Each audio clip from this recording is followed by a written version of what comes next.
Hi guys, in the time video tham này kalau le lepta tun tum video tur he hey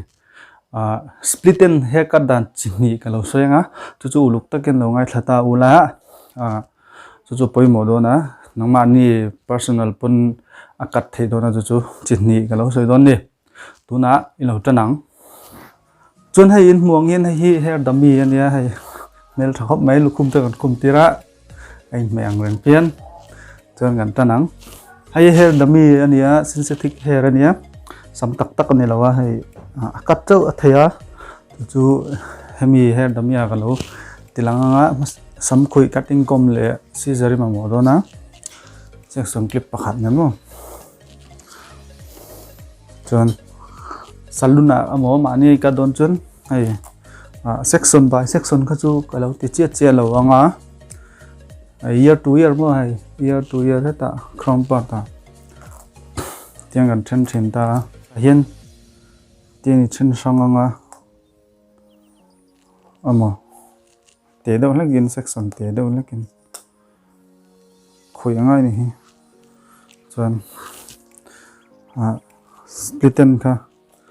samro wa zel ka tur ni ta splitten hi sam kat ngai lo chun ama video ma sa hang lo soi to kha splitten om du chan hai lusuk zo a towel ne na he te roll vak vaka khatia ti ten splitten om du a chuan sam zo sei tan mo he sam kat ngai lo chun splitten om du a tinan sam kat ngai lo chun sam mor kha lo ro nga lo ka ka nga chu heta aru ta chho zelanga hair growth tan pu khan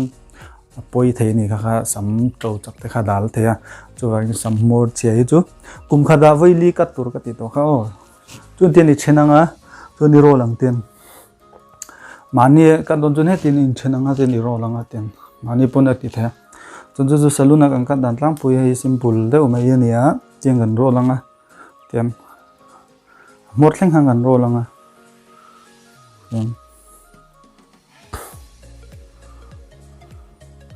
chun irol khan hai heta sam ron lor hau kha splitten chun mai ta ne din dikat hong jon den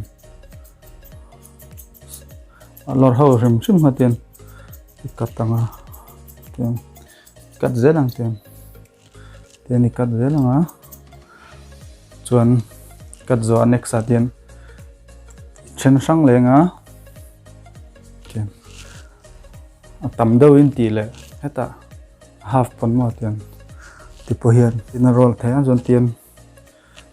I roll ze na ten mor thleng khan ten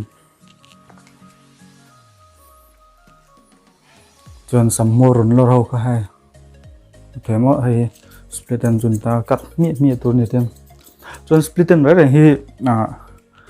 I home care routine kha tina kar khata tambera voi thum hair wash tur ka ti to kha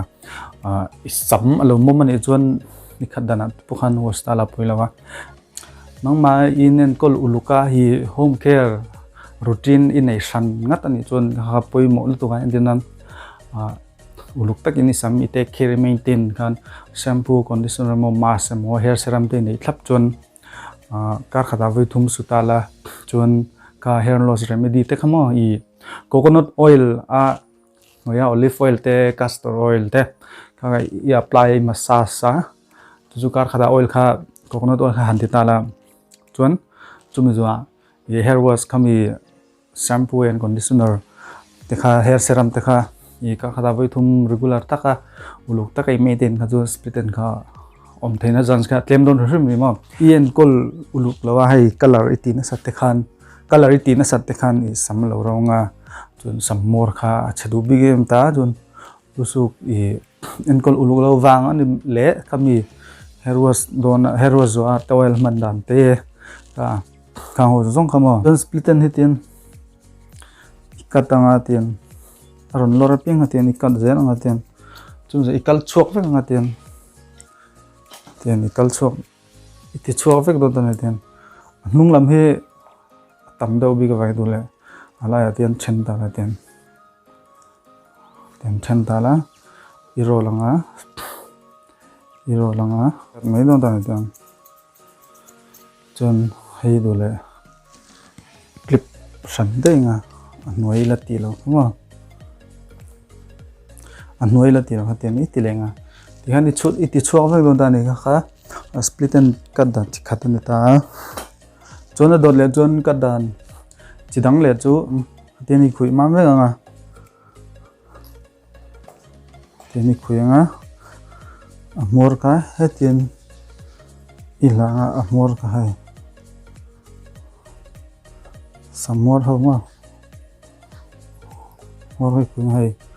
yang awi hay split and sam ka cái tiền đi cắt đàn tiền mà tiền đi cắt đàn á chỉ đắng lệ pakhat cái lúc chuyện lành chú sam split and cắt đàn tiền đi chen sang á chuan dole hnuai atang pon itan theya chunga tang pon ichin khatian hay hết tin dang chuan hnuai hi cheni khoyanga ivona atian chuan hay hete ti han hete ti gan hay hete ron lor ho khai ikat ze don atian tin isut pha ze lang tian isut pa ze lang tian chuan kat zoa next cycle lenga tian ida lenga kat lo kha